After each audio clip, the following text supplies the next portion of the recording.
Hi, I'm Weiser Cornell, and welcome to this webinar, The Rock and the Hard Place, Exploring the Gifts of Pain.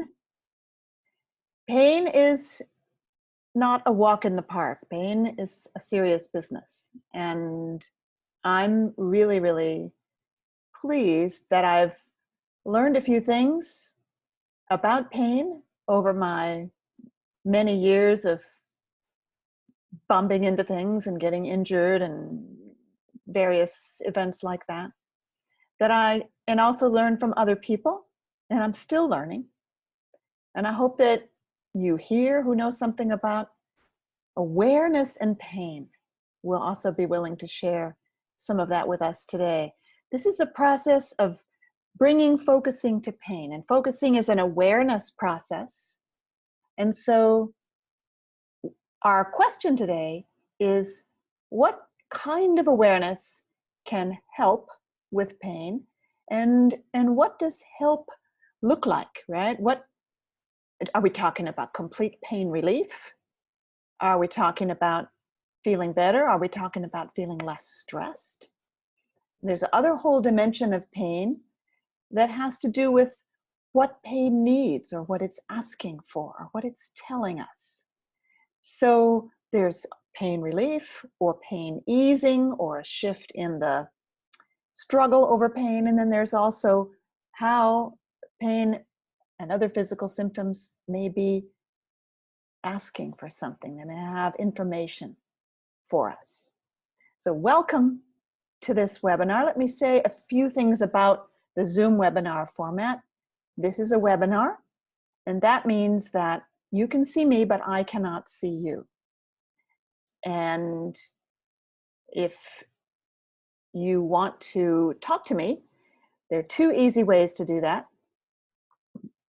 If you've called in by phone, there's not an easy way to do that, but most people are on the Zoom interface, which means that on your screen or on your mobile device, you'll see a series of icons. Usually it's along the bottom, but in some cases it's along the top. And one of them says chat. And so if you click on chat, you'll be able to talk to me in the chat. And then one of them says Q&A, or it says, yeah, there's a little folder with a Q on it, and it says Q&A. You can also talk to me that way. I don't really care which one you use. One may be easier for you than the other. Using the chat, you could write to everyone, but you have to choose to do that. If you don't do that, it'll just be sent to me. So those are just a few things about Zoom. Let's get started exploring something about pain. Now, let me just say also first that we're talking about all kinds of pain. As far as I know, the things I'm going to share with you today are effective for both physical and emotional pain, and for both acute and chronic pain. We're probably going to focus more on the physical, simply because I think physical pain is more mysterious than emotional pain. We can talk about that. And everything I say will apply to both physical and emotional pain. I have more experience in my life with pain of injury. Sometimes that lasted for a long time. Maybe that makes it chronic pain rather than acute pain. So again, different kinds of pain. Pain that has a recognizable cause, right? I broke my arm, so I'm in pain. Pain that has no recognizable cause. I don't know why my back hurts. Pain that disappears even when the cause is still there. So all of that is very interesting. Welcome everybody to this webinar on the gifts of pain. So I'm going to share my screen here so you can also see my slide. That's the name of our webinar, The Rock and the Hard Place, Exploring the Gifts of Pain. I picked that title, The Rock and the Hard Place, to express some of what I feel is the dilemma, the unbearable dilemma of pain. And it's something that I've experienced, something that I've heard from many people I work with. Being in pain is like being between a rock and a hard place, And the rock is, I am in pain. The hard place is, I want it to stop. I am in pain. I want it to stop. And that's almost another pain, right? The feeling of kind of helplessness, frustration, powerlessness, that something is going on that is hard, difficult, it feels like suffering, it may even feel excruciating, I want it to stop, and all kinds of things happen when I try. I'm going to tell you a story today about a woman whose pain from a tooth abscess went away because of the kind of awareness we're talking about. And yet, I feel it would be really wrong for me to guarantee, right, or say that this always works. I'm going to share stories and I'm going to share methods. But in a way, I really think that it would be disrespectful to the experience that people have of not being able to have their pain shift. If I even began to pretend that I know how to cure or heal all pain, that would just be wrong. I'll show you some things that might help you. So, would you take a moment to ask yourself, is the struggle with pain a daily reality for you? Maybe it is, maybe it isn't. What else about pain? Does your pain ever feel like a punishment or proof that something is wrong with you? This is something some people have told me, especially when the struggle, the suffering of pain goes on and on. We get ideas, thoughts like, this is a punishment. It proves something's wrong with me. It proves I've been wrong. Does that ever happen to you? Or for you, what are some other ideas or thoughts that begin to come to you when pain goes on and on? Please feel free to write in the chat or the Q&A. And does it ever just feel too much, right? You know, one of the things that I find life-changing about what I've learned about pain is that I no longer fear pain as much as I used to. As I get older, and I'm coming up to my 68th birthday, I expect that there will be more pain coming. I think that's pretty likely. And I feel much less afraid of that prospect than I used to. And that's because of some of the processes that I'm going to show you today. So, what about you? Let's talk about some of the things about pain that we know that pain and the struggle to not be in pain can dominate our daily reality. That has happened to me. After I was hit by a car as a pedestrian, and my pelvis was fractured in 2 places. I went through a long recovery process. What I remember the most is that how to not be in pain that day as much as I could was always on top, was always number one, no matter what else. And I didn't really stop working while I was recovering. I kept working.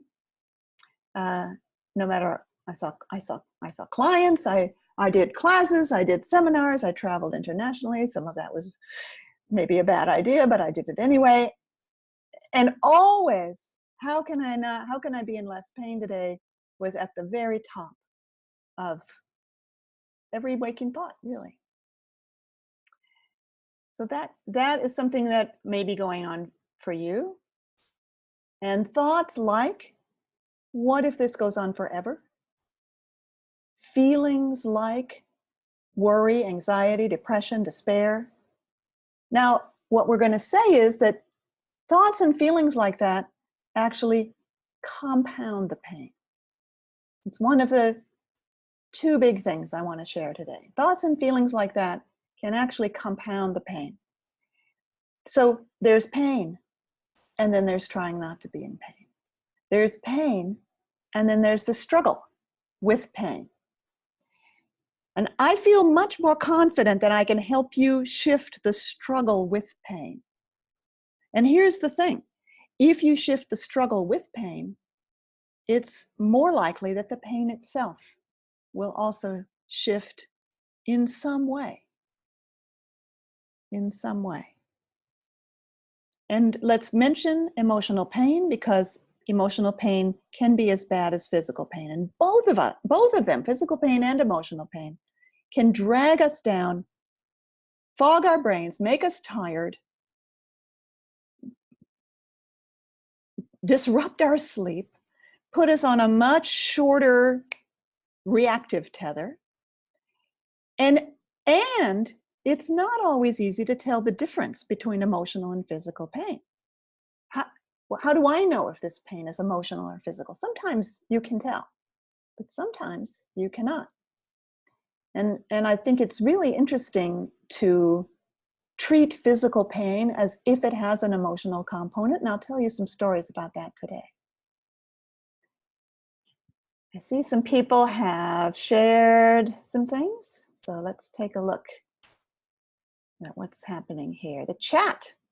Sylvie wrote, "My thoughts are often that my car accident was there for stopping me from my work.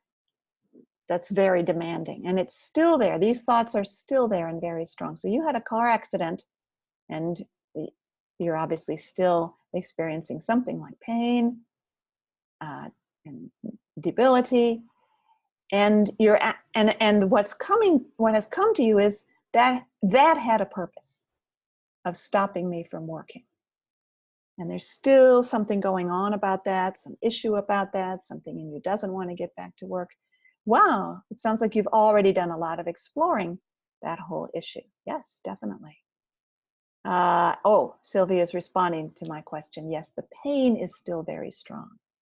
Okay, so you're suspecting that the pain itself continuing after your accident may be connected to not wanting something in you, not wanting to get back to work. Yes, that's possible. And certainly that's the kind of thing that this inner exploration could help us discover and also work with.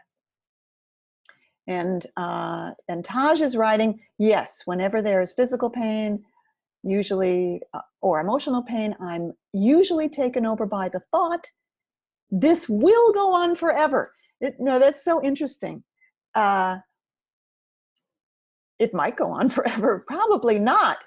But it's interesting that the part that gives us the thought is so definite about it. It will go on forever.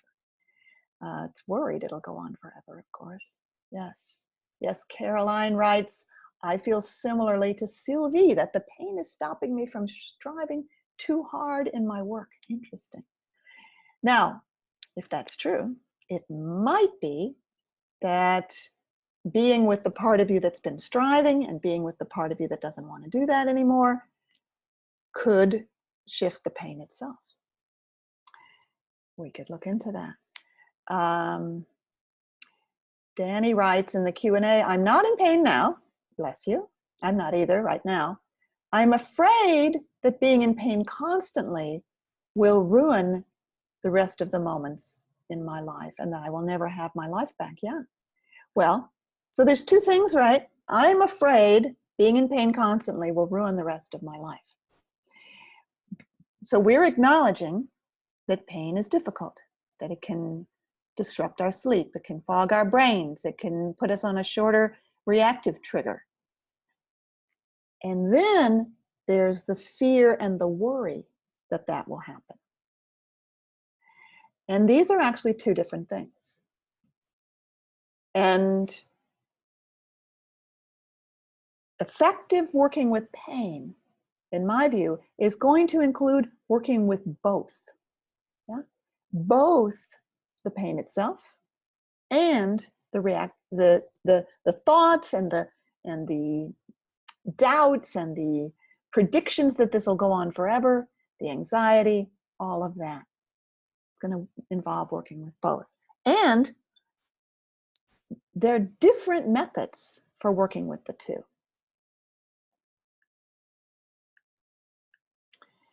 All right.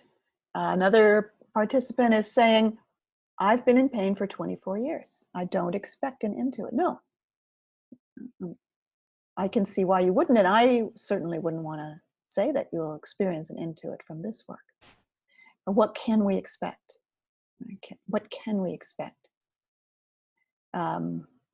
We could expect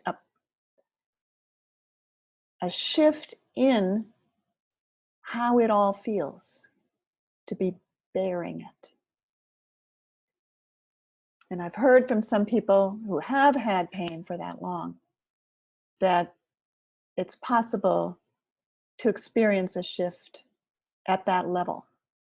A friend of mine who is an artist told me several years ago that the only time she wasn't aware of her pain was when she was actually painting. All the rest of the time, all the rest of her life, she felt her pain, and it was caused by the wearing down of some kind of protective covering in her hip from too much bicycle riding without a padded seat when she was in her 20s. There wasn't any cure for it. There wasn't any fix for it. And I remember her telling me that and feeling, oh my gosh, that sounds hard. At least she has her painting. Then just this year, she told me, no, her whole experience of chronic pain has shifted because of focusing, because of being able to turn with kindness toward the part of her that's in pain, do a little extra awareness every day with that quality of kindness, and the other sensing it as it is exercise that I'm going to show you today. So there are shifts possible that are less than the pain completely going away, though of course we would love that. So let me talk a bit more about what we're doing today. We're going to, does it have to be that way? Wouldn't it be great if our life energy and our unquenchable spirit could emerge stronger than the pain? And if we could find a way to do that, then in a real way, even the pain would have a gift in it. We're going to talk at the very end of the webinar today about the gifts of pain that I have found, and we'll see what gifts you find. So here's what we're doing today. We're going to be with some questions. Why is pain so hard to be with in the present moment? The problem with the word pain and what we can say instead, and how to give your emotional and physical pain the space it needs to change. Well, obviously that's the big one. So let's talk pretty quickly about the other two. Why pain is so hard to be with in the present moment? Well, especially pain that is repeating, that has gone on for a while. I mean, there's a thing about injury, and I'm kind of clumsy, and I bump into things all the time. I forget that I left the kitchen cabinet open, and I have learned when that happens to pause and be with it, which is a pretty amazing thing to do and very counterintuitive.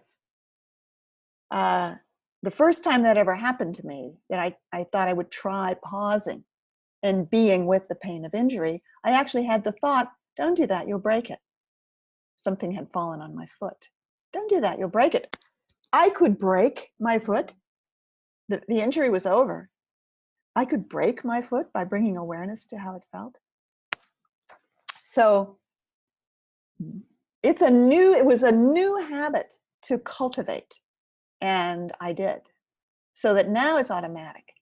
If I hit myself, if I bump myself, I pause and feel it. We're going to get back to that in a minute. I'm saying that in order to say more about the kind of pain that's not just right now, it's not just today's injury, but it's gone on for a while. It can be harder and harder to feel the present moment because all the times you felt the pain in the past kind of conglomerate, they merge together. And actually that has a little bit of a distancing effect. We can call it my pain, and we can think of all the times we felt it, and it has a slight distancing effect. so it's understandable that we do that. Unfortunately, that kind of distancing does not help bring the kind of relief that we might like. In fact, just the opposite. What's going to bring the most relief, right? I'm not promising complete relief, but what's going to bring possibly complete relief and the most relief that I can imagine is sensing it exactly as it is. And we can only do that in the present moment. You cannot sense all the times you've ever felt your pain. You can only sense how it feels right now. So I started noticing that when I was inviting people I worked with to feel how their pain feels, they would start coming back to me with phrases like, well, it always feels this way, or well, it sometimes feels this way. Well, it usually feels this way. And I thought, that's interesting. How interesting that how it always feels, or how it usually feels, is the first thought after I asked them to describe it. So I created a phrase, you might sense it freshly as if you had never felt it before. Oh, you might sense it freshly as if you had never felt it before. I'm not saying they never felt it before, but it's a great way to let those other times just fall away for a while and sense it right now. Now, this is the wisdom of the body, the actual body process, that we are, right? Our bodies are alive, they're ongoing, they're regenerating, they're in movement, our bodies are in interaction. Our bodies are not objects stuck off somewhere on a siding. Our bodies are ready to move forward into further life. And that means that how you feel right now is always slightly different from how you felt yesterday. It will not be different in a macro way, right? It's not different from how you felt yesterday, probably in a huge way. This is talking now about pain. But if you pay attention and describe it as if you'd never felt it before, using fresh metaphors, what you'll discover, I predict, is that it's different in a subtle way. And the very fact that you're sensing how it feels now has somewhat of a regenerative effect.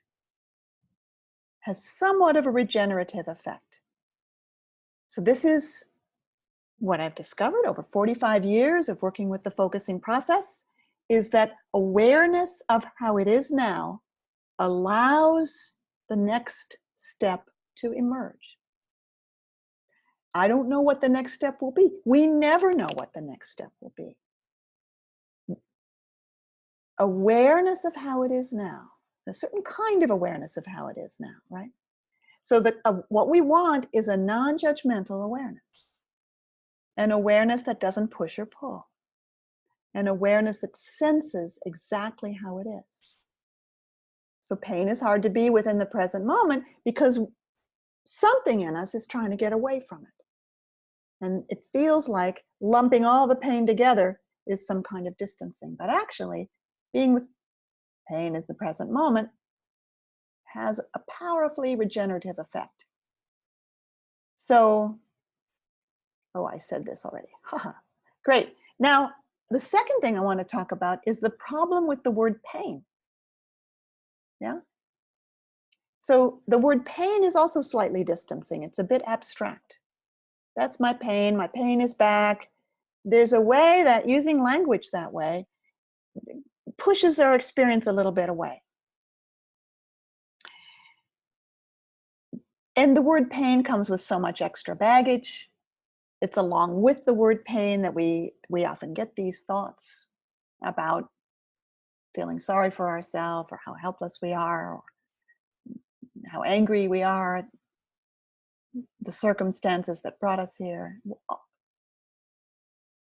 dozens and dozens of things. So the word pain comes with all that. So I'd recommend that we let the word pain float away and maybe use the word sensation instead. Can you feel that difference right now? The difference between the word pain and the word sensation? This is pain. This is sensation. What I like to say is that the word sensation is like holding a space that can be filled in with further description. Like it's a burning sensation, it's a dull sensation, it's a sharp sensation. It actually feels a little lonely, right? With the word sensation, we can maybe fill in the further description. You can do that with the word pain, sharp pain, burning pain, and so on. It's a little harder though. So I'd recommend we let the word pain float away. And here's that sentence again. I'm sensing it freshly as if I had never felt it before.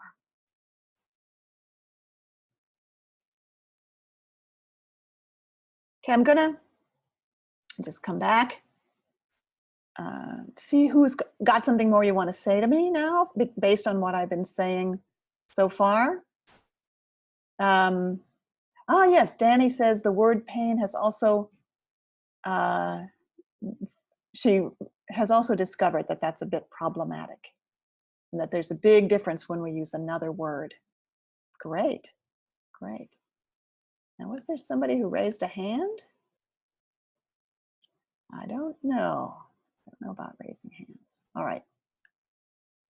So I've been talking about a kind of non-judgmental sensing. That has to do with sensing the sensation, using the word sensation instead of the word pain, sensing it right now in this moment. And if any of you are experiencing discomfort, see, I've stopped using the word pain. If any of you are experiencing discomfort right now, you can give this a try right now. Describing what we feel in the moment, describing it freshly,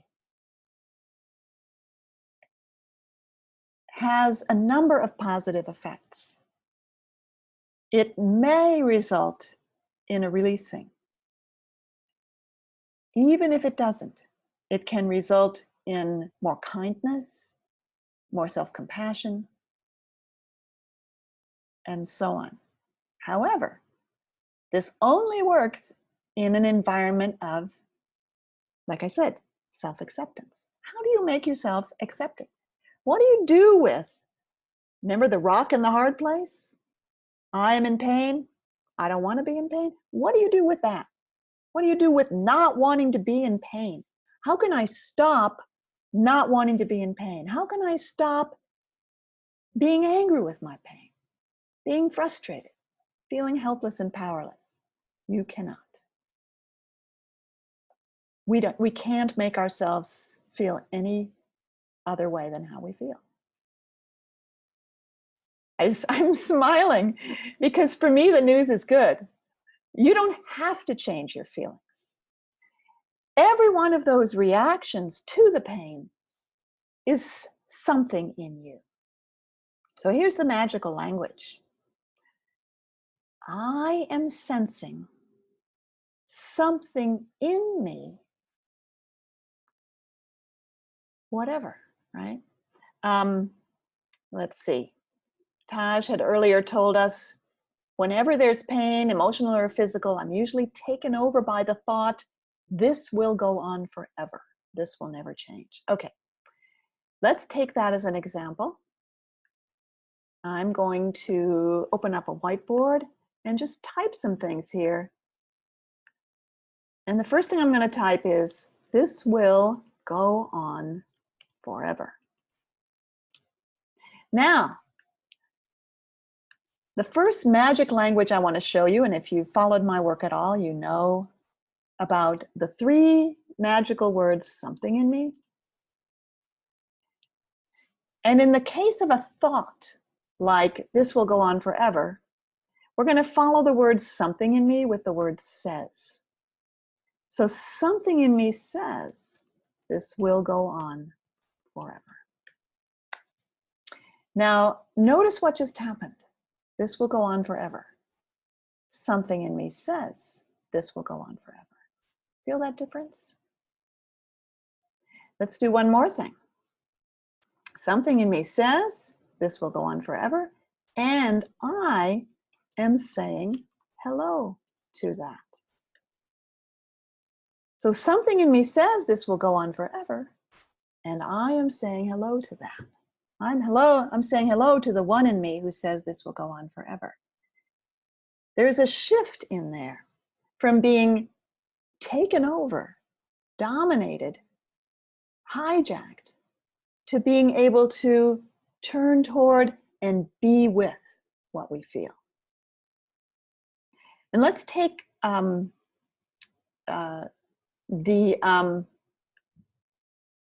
sentence I had when I talked about the rock and the hard place. I am in pain and I want it to stop. I'm in pain and I want it to stop. And maybe you could make a sentence for yourself right now that's similar to that. I'm in pain and I want it to stop. I'm hurting and I'm scared what it means. I'm uncomfortable and I wish I were more comfortable, right? Make a sentence with and in the middle that kind of expresses the two sides of the pain situation for you. Now we're going to use this presence language that starts with something in me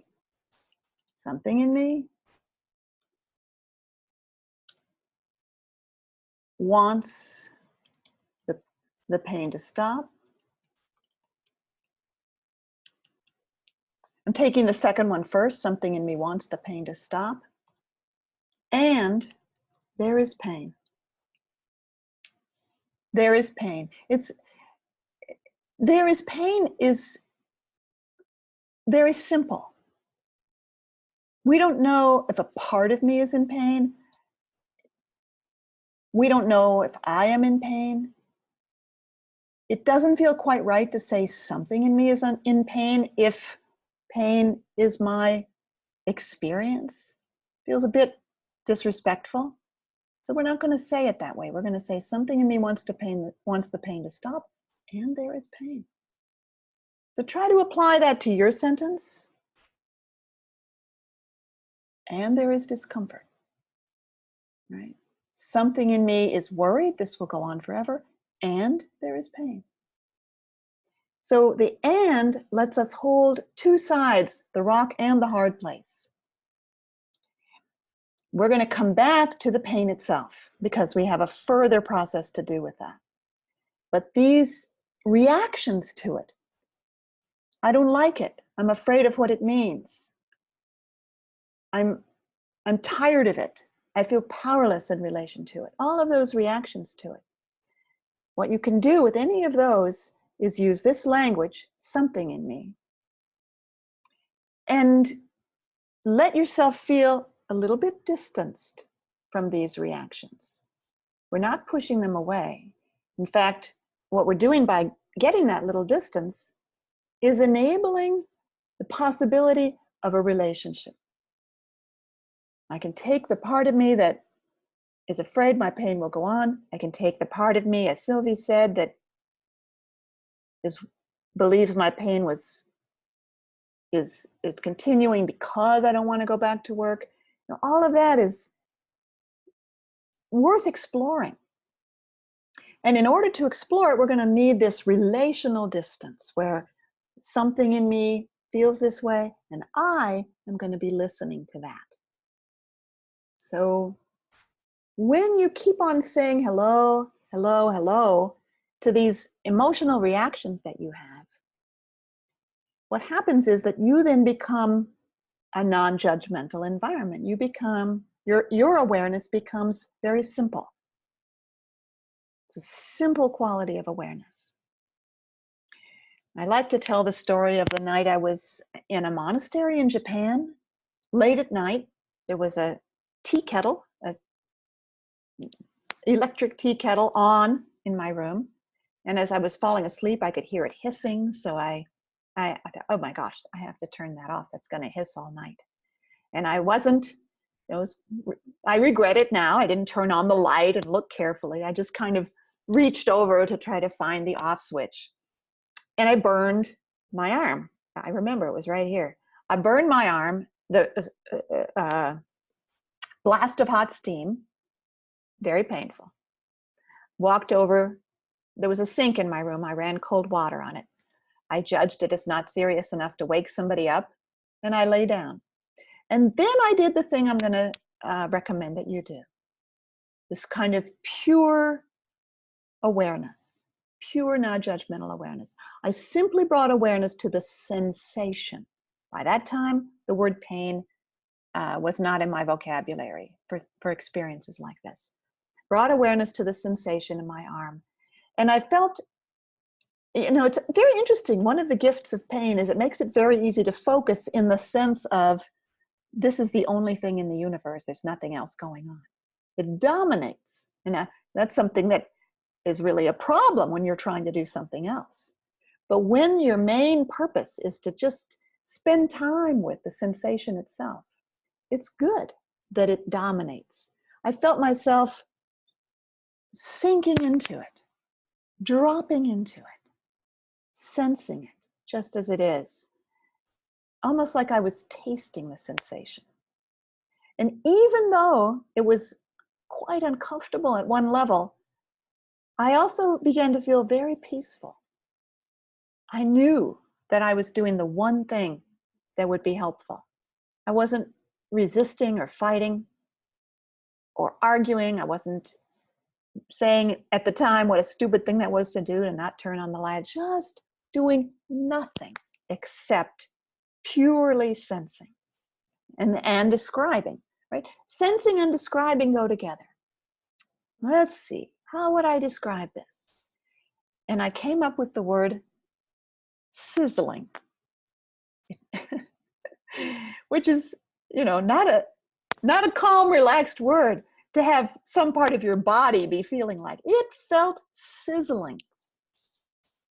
And soon after I got, and there was a sense of slight relaxation, like, that's right, I got the right word. That's how it feels.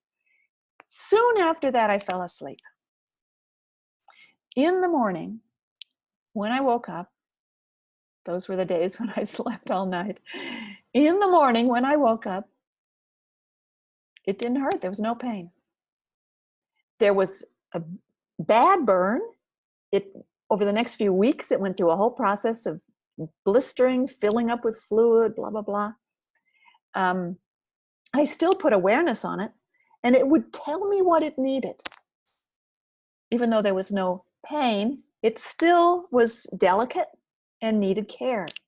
And later that day, it told me that it would really like a bandage. And I got a really nice, big, soft bandage that covered the whole area. It blows my mind. When I was growing up, I thought if you have an injury, it keeps hurting till it's well. And that turns out not to be the case. At least in some cases, pain is a communication that stops when the message has been received. So this kind of pure awareness is what I recommend to you. I'll tell you another little story, because we were talking about emotional and physical pain and whether there's the same thing and whether it matters. This was actually very early on in my work with focusing. And Gene Gendlin, my beloved mentor, always said, well, you cannot do focusing with pain. And some of us were mavericks and tried it anyway. And this is a friend of mine named Joe Tyne. I hope he's out there somewhere and gets the credit for this great story. He told me that a client of his had run out of pain medications. This was also a long time ago in the days before 24-hour drugstores. And had called him up in a panic. Obviously, it was on a Sunday. You got to help me. I'm just in so much pain in my shoulder, and I don't have any more medicine. Aspirin doesn't help. So my friend did a focusing session. and started out the same way I'm describing to you, by having the person bring awareness to the location, sense it freshly, describe it at this moment. And the description was something like, as I recall, it feels like it's being pierced by thousands of arrows. So I think it really helps to get a vivid metaphor, and don't soft pedal. Let it come as strong as it is. It feels like it's being pierced by 1,000 arrows, kind of like sizzling, right? We're not soft pedaling here. And that did not shift it in this case, as far as I recall. Okay, said my friend Joe Tyne, it feels like it's being pierced by 1,000 arrows. Now you might sense if it feels some emotion, if it, right, the pain sensation, that place, if it feels some emotion. And the guy paused, said, yeah, it's angry. Then the pain went away. It's angry. Whoosh. Well, these are amazing, magical stories. These results are not guaranteed. Weeks later, this gentleman called my friend and said, the pain has not come back. There was another story. A woman wrote this story to me on Facebook when I was first talking about doing this webinar. She said that she'd been troubled by tooth abscesses for a long time, and that everyone required a big operation, but before the operation she would have weeks and weeks of suffering, and it was the most excruciating pain she'd ever experienced, completely untouched by pain medication. And one night, in desperation, she remembered focusing, remembered mindfulness, and decided to do this. Bring simple awareness to the location, to the feeling of the pain. And that for a while it was worse. And that's my experience too. That if we're going to do this, we're going to face the fact that at first it intensifies. But she just felt kind of calm anyway, and she said she felt like she was riding the waves. And about 15 minutes later, she fell asleep. Very similar to my story. She fell asleep. And then in the morning, it was gone. It had not come back. 6 to 8 weeks later, when she wrote to me, it had not come back. She still had the abscess. She was still going to have an operation, but she was not afraid of the operation now. So again, no guarantees, and really worth a try. So I see some questions. Let me see here. Holly writes, I sense the migraine's on its way. I know I'm in for a knockout punch that could kill me this time. Oh, I'm so sorry to hear that. There's fear and pain. So what about when you know what's coming? It's like PTSD. What if there's more than one something, or more than one part of me? Well, I don't have personal experience with migraine, but I know some people who have worked with it. And I would just say that we don't know what's going to happen next time. Sense it freshly, as if it's never happened before. So on the one hand, use everything you know from the past that has helped, being able to know, get the early signals that it's coming, therefore do what helps, whether it's lie down in a dark room or drink some coffee, whatever it is that helps. But don't assume it will be the way it was. Stay with the experience as if you've never felt it before, with interested curiosity. Now, I also want to say, because I have not suffered the most severe pain, I'm not sure that this is always the right method. I think sometimes something that distracts you can be better. Like my friend who felt painting helped. Well, something helps, that's great. So I give you these methods, I give you all these methods to use from your sense of rightness. Give it a try, see how it works, see if it helps. Person asks, I have chronic back pain. I learned it's emotional, not physical. I hope you're working with John Sarno's work. I'm working to change my brain's neural pathways. My back hurts when I sit, but there's no physical injury. It's an old habit of pain. How can I use focusing to work with that? You can use focusing to work with that. I have another beautiful article by a friend of mine named Elena Frezza, who had exactly that situation, emotionally based back pain, but it feels physical and it feels very, very awful. And using focusing to bring a non-judgmental awareness and also to continue to say hello to the parts that are activated, same way I'm talking about today. It didn't change overnight because it was something that had built up over a long time, but it did work. Let me see what else I've got in store for you. Go look at my slides.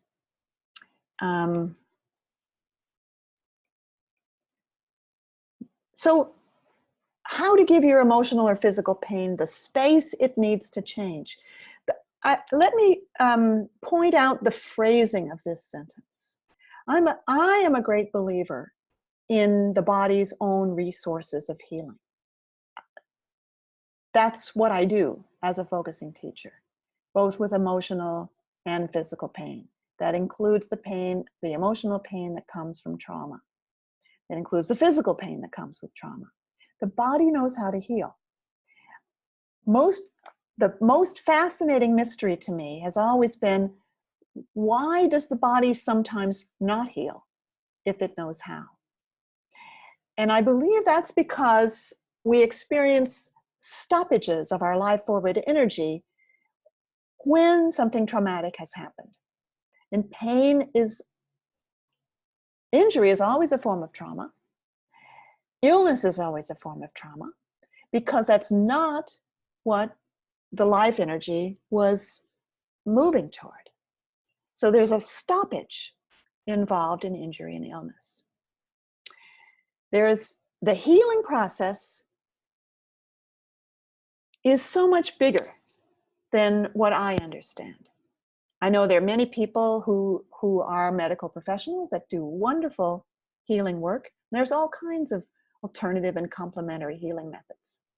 But what I feel like I know about that is that awareness helps. Non-judgmental awareness helps. When we are not fighting, when we're turning toward what's going on. My teacher, Eugene Gendlin, said something amazing when I was learning from him many years ago. He says, if your knee hurts, don't be mad at your knee. Your knee is suffering as much as you are. And I realized that very often when parts of our bodies are in pain, there's a process by which a part of us rejects or pushes away that part, rather than having compassion for that part. So the environment, the space that's needed for change is this environment of no judgment, no struggle, curiosity, sensing, and describing it exactly as it is, as strong as it is. I've got some more I want to share with you, and I really want to make sure to point you toward the course I'll be teaching in 2 weeks. September 19th to October 3rd, 3 Tuesdays, same time as this. Just to say a little what will happen in the course, I'll have a chance to really go more slowly over the processes I'm telling you about now, and take you through exercises and interact with you directly with what happens for you, your questions, your experiences, to help with the things that come up. It will not be done by webinar, it'll be done by Zoom, but it's something called Zoom meeting, which means that you and I can see and hear each other. So it's more like being in the room together. We'll learn to let go of labels, especially the word pain. We'll learn to lean into the sensation and sense it without pulling away or struggling, right? That takes a while to learn. We'll learn to compassionately acknowledge any parts of us that have reactions to the discomfort and understand they're worried about us, right? There's a whole thing there about how the part of us that says this is going to go on forever is actually worried about you. And you can be compassionate to its worry without agreeing with what it says. We'll learn to understand that any pain has its own reason to be there and can communicate with us about that. And some of the people who've been sharing in this webinar have been talking about reasons like maybe not going back to work and so on. Well, how do we learn the reasons that the pain has to be there? Well, I'll show you how. And pain can tell us what it needs. Whether it's that it needs an ice pack, whether it needs for you to go do pool walking. That's one thing that my pain led me to do, to walk in the pool. And you can walk in a swimming pool instead of walking on bare ground, and bare ground hurt me to walk, but walking in the swimming pool didn't. I learned that from the pain itself. Had a few ideas from outside, but basically, yes. And finally, that there's life energy and unquenchable spirit in us, and pain can actually help us find that. The early registration date for that course is past, but if you're on this webinar now or you're listening later, you can use the coupon PAIN EARLY, PAINEARLY, all capital letters, to get the early registration price, which goes back to $95. And the last day to register is September 12th, which is 1 week from today. I'm going to talk about the gifts of pain as the very last thing we do in this seminar. So let me come back and see if some people have questions for me. I know some of you are in the course, so you know it's on Tuesdays. Oh, okay. Can we take the course if we're not available on Tuesdays? Yes. You register for the course, and then all the course materials, any handouts, any articles that I'll be sharing, quite a few articles with you, they will all be on a private class webpage that everybody accesses. And as soon as each course meeting is over, the recording of that course meeting will be posted on that private class webpage. So you are able to take the course if you're not available to do it live. CEUs are available for this course for master's level and social work level therapists, but only if you attend live. So taking it remotely, the only thing is you can't get CEUs. Another question, Holly was getting back to me about migraines. They've been much better with focusing. Wonderful. Wonderful. And another person is saying, I'm using John Sarno's work and I find your work very compatible. Yes. I haven't closely studied John Sarno, but my friend Elena Freza has, and she says they're very, very compatible. Beautiful. Beautiful. Okay. Anybody else? Before we have a question for me, before I wrap up? The intro presentation, this person is asking if this webinar will be available on my YouTube channel. Yes, it will. Yeah, it will be. And thank you for being a fan of the YouTube channel. There's lots of good stuff there. Okay. All right. Okay. Let's go back and talk about the gifts of pain, which is, right? That's a funny thing to say. Yeah. All right. I named this course The Gifts of Pain. My biggest pain experience was the gifts, really. My biggest pain experience was getting hit by a car. It happened on January 3rd, 2014, a date I will never forget. I was walking in my neighborhood, and suddenly, as I was crossing the street, I noticed that a car going pretty fast was about 3 feet away from me. And it did hit me, and I did land on the ground, and I'm not quite sure what happened in between. And when I landed, because I'd trained myself by then, I just brought awareness to my body and didn't move. I didn't know at the time that I couldn't have moved. I didn't find that out till the ambulance drivers came, but I didn't move. Because I've learned it really helps if you pause at the time of injury. This is also compatible with Peter Levine's work. He talks in his latest book in a distant voice, I'm not sure. Anyway, he talks about his own auto accident and how he avoided it becoming a trauma by giving himself resources as he lay there in the street after the auto accident, and also receiving resources from other people. These are all very important things. And I worked with a somatic experiencing practitioner for 3 meetings, because after my injury, I did everything. I did focusing, I did pool walking, I had body work, I did physical therapy. I kept asking my body and my pain what it needed, and I kept getting answers. And one of the things it said is, you know, you're startling every time something comes at you from the left. Try somatic experiencing. So we combine focusing with other methods, and the beautiful moment in my somatic experiencing session, the practitioner said to me, "Your body was a hero." I feel touched as I remember this moment. Your body was a hero, but it was an unfair fight. And that, you know, it's beautiful to be a hero. It's also touching to know you can't win every fight. Some of them are unfair. So I just compiled a few of the gifts of pain that came to me. One is that when I'm in contact with my pain, I'm in contact with present time reality, with what is absolutely true. Right? These guys up here up by my right ear who say this is going to go on forever, that's not absolute reality. But the pain itself, the sizzling, right? Whatever it is that's actually here in this moment, that is absolutely true. That's a gift. The gift of being in contact with something that's undeniably true. I feel like that gift spreads for me beyond just the pain experience.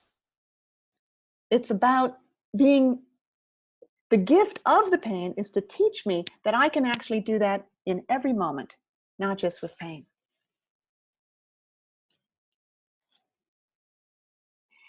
And number 2, I have no time for unimportant stuff. So there's a sense of what's important. I have an inner compass for what's important and what's unimportant. And it shifts everything. You know, when somebody you love is in the hospital, suddenly the value of everything else shifts. That's beautiful. I love knowing what things are really worth. Right? How important is it really that I bought a purse and saw it the next day for half price, and I couldn't take the first one back? How important is that compared to pain, or compared to my mother's in the hospital? So that's a gift, right? And then this is the one that comes from the thinking about the hero. If I'm not going to be a victim, then I have to be a hero. There are no other choices. There are other choices in the rest of the world, but when it comes to pain, I can be its victim or I can be a hero. What does being a hero mean? It means I show up. I'm here. Here I am. So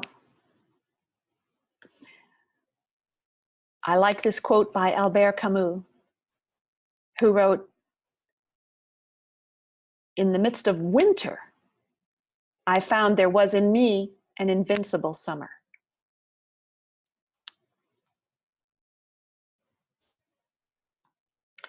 And I don't know what that I don't know what that picture means. In the midst of winter, I found there was in me an invincible summer. And in the midst of suffering and pain, I found there was in me a hero. Thank you so much, everybody, for being with me today. I'll see you later. Bye-bye.